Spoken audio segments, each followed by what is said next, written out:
দেখুন, প্রথমত হচ্ছে যারা গ্রেপ্তার হচ্ছেন, কারা গ্রেপ্তার হচ্ছেন, যাদের বিরুদ্ধে হয় পোস্টপোল ভায়োলেন্সের অভিযোগ আছে, অথবা যাদের বাড়ি খুঁজে সরকারি ত্রিপল, সরকারি জিনিসপত্র পাওয়া যাচ্ছে, কারো বাড়িতে অস্ত্র পাওয়া যাচ্ছে। পশ্চিমবঙ্গে একজন এমএলএ, তৃণমূলের এমএলএ, তার ছেলের ঘরে পিস্তল পাওয়া গেছে। তো চারটিখানি কথা নয়, মানুষের জীবনহানি হতে পারে যে কোনো সময়। তো অতএব এই ধরনের ব্যক্তি অ্যারেস্ট হবে না তো কে অ্যারেস্ট হবে? অ্যারেস্ট হওয়াতে বিশেষ কি দেখছেন আপনারা জানেন না। আমরা বছরের পর বছর দেখেছি আমাদের কর্মীরা গাঁজা কেসে দিনের পর দিন জেলের ভেতরে থেকেছে। শুধু তাই নয়, যত গাঁজার কথা আমরা দেখেছি পুলিশের কাছে থাকার কথা, কিন্তু সেই গাঁজা যদি পুলিশ সব একসাথে নিয়ে আসে না, পশ্চিমবঙ্গে গাঁজায় ভরে যাবে, এরকম অবস্থা।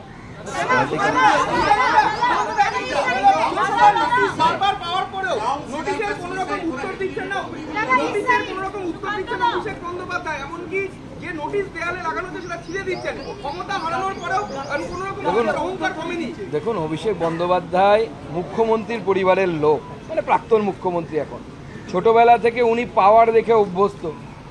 উনি কি উত্তর দেবেন? উনি স্কুলে মাস্টারমশাইদের প্রশ্নের উত্তর দিতেন না, তো আমাদের নোটিশের কি উত্তর দেবেন? উনি ছোটবেলা থেকে অভ্যেস নেই।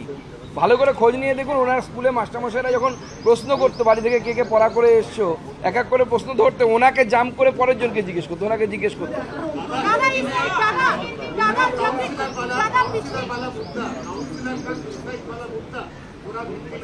देखिए, जो सुसाइड हुआ है वो सुसाइड का क्या रीज़न है, police should investigate it and police will investigate it, what is the reason behind it. और बहुत सारे समस्याएं हो सकती है, लेकिन सुसाइड कोई समाधान नहीं है। मैं तो मानता हूँ तृणमूल कांग्रेस के अगर कोई नेता किसी आरोप में अगर वो आरोपित है तो उनको उसके लिए लॉ एंड ऑर्डर है, उसी हिसाब से लड़ना चाहिए।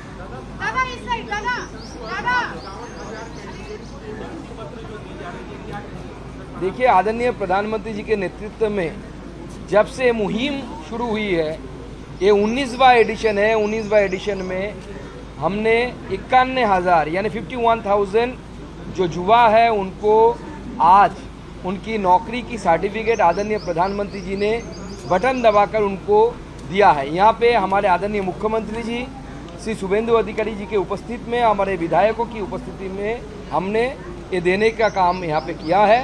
और ये जो देश की युवाओं को कर्मयोगी बनाने का मुहिम आदरणीय प्रधानमंत्री जी ने लिया है, और एक भी करप्शन के चार्जेस बिना लगातार 19वां एडिशन सरकार ने कंप्लीट किया है। बहुत बड़ा अचीवमेंट है, और विकसित भारत बनाने के लिए एक कर्मयोगी आगे आने वाले समय में अपना योगदान देंगे। और किस मुहिम के साथ देना है, किस मंत्र के साथ देना है, आज आदरणीय प्रधानमंत्री जी ने वो भी स्पष्ट किया है कि नागरिक देवो भव, इस मोटो के साथ, इस मंत्र के साथ इन सबको देश की सेवा करना है। हम सब मिलकर करेंगे।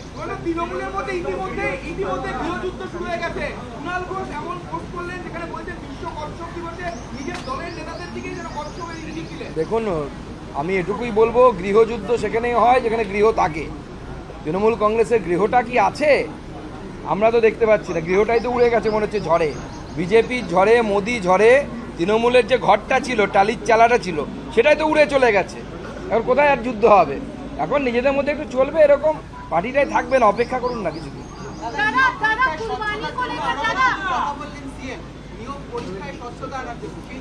মাননীয় মুখ্যমন্ত্রী শুভেন্দু দাস স্পষ্ট করে দিয়েছেন যে এতদিন পর্যন্ত পরীক্ষা হতো কিভাবে, পশ্চিমবঙ্গে ওএমআর শিটে পরীক্ষা হতো। ওএমআরের নিচে একটা কার্বন শিট থাকতো। সেই কার্বন শিটটা যে কোনো রাষ্ট্রীয় স্তরে পরীক্ষার নিয়ম হচ্ছে, কার্বন শিট থাকলে পরে that carbon sheet should go to the ক্যান্ডিডেটের কাছে সেই কার্বনের কপি থাকার কথা। পশ্চিমবঙ্গে একমাত্র বিচিত্র রিক্রুটমেন্ট পলিসি তৈরি করেছিল প্রাক্তন মুখ্যমন্ত্রী মমতা বন্দ্যোপাধ্যায়ের আমলে, যে আমি পরীক্ষা দেব, তার কার্বন শিট থাকবে, ওএমআর শিট আমি ফিল আপ করলাম, কার্বন শিট আমার কাছে থাকবে না, ওটা ফেরত চলে যাবে সরকারের কাছে। অতএব আমি কোশ্চেন নাম্বার 1-এ এ বি সির মধ্যে কোনটাকে ফিল আপ করলাম, আমার কাছে প্রমাণ থাকলো না। আমাদের সরকার ঠিক করেছে যে এই কার্বন শিট, অর্থাৎ আমি কোশ্চেন নাম্বার 1 বা 2-তে এ বি সির মধ্যে কোনটা আমার উত্তর দিয়েছি তার কপি ক্যান্ডিডেটদের হাতে দেওয়া হবে, এবং তার ফলে স্বচ্ছতা থাকবে। আমার যদি নাম্বার কম থাকে আমি চ্যালেঞ্জ করতে পারবো পরীক্ষা পদ্ধতিকে।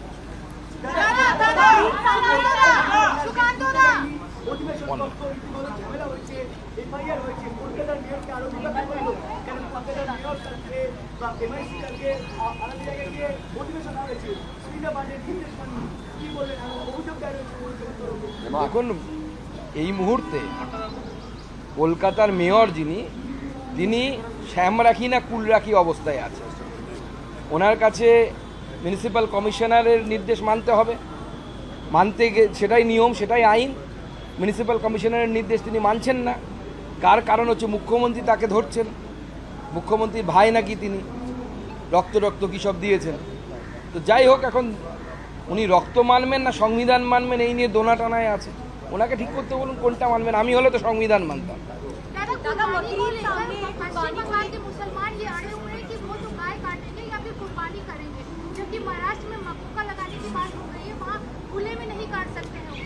देखिए, हमारी सरकार ने 1950 का जो रूल है, आदरणीय नेहरू जी के समय बना हुआ जो रूल है, उसी को ही हमारी सरकार ने सर्कुलर में लाया है।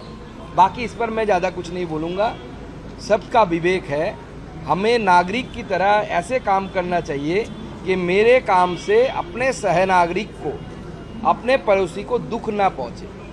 वो अपनी मोरालिटी की बात है, उनको तय करने दीजिए। No, already it has been mentioned by our honorable minister Nishit Pramanik that the statue which was there, what is such kind of statue, it does not hold any kind of meaning. It was totally meaningless. So that's why that has been removed, and government has taken that decision. Now let the government decide, government of West Bengal, what they will do in place of that statue. देखिए, हमारी सरकार यहाँ पे पश्चिम बंगाल में जो सरकार है आदरणीय मुख्यमंत्री जी के नेतृत्व में, यहाँ पे इंडस्ट्रियलाइजेशन की तरफ हम जा रहे हैं आगे आने वाले समय में, और उसके लिए पॉलिसी तैयार किया जा रहा है। हमारी सरकार पूरी तरीके से केंद्र की सरकार के साथ तालमेल के साथ इन चीज़ों पर आगे आने वाले समय में अपना काम करेगी। दादा, अभी रिसेंटली देखा जा रहा है कि कॉकरोच जनता पार्टी, जो सीजीआई ने बोला है कि युवा जो है, यंगस्टर जो है, वो सिस्टम पे अटैक करते हैं, जिनके पास काम नहीं है, वो कॉकरोच है, पैरासाइट से। तो अब कॉकरोच जनता पार्टी इंस्टाग्राम में ट्रेंड कर रहा है, और जितने सारे यूथ है बंगाल में भी वो गुस्सा है इस बात को। इतना बड़ा बात क्यों बोला गया? देखिए, मैं सिर्फ इतना ही बोलूँगा कि अभी तो इंस्टाग्राम में कॉकरोच जनता पार्टी है नहीं, उनका इंस्टाग्राम सस्पेंड हो गया। क्योंकि और सबसे बड़ी बात है, 49% of the subscriber or the follower of that Instagram, those were from Pakistan. Only 9% of the followers from India. So this is the situation. Now we will know all the things. बाकी public को सब पता है।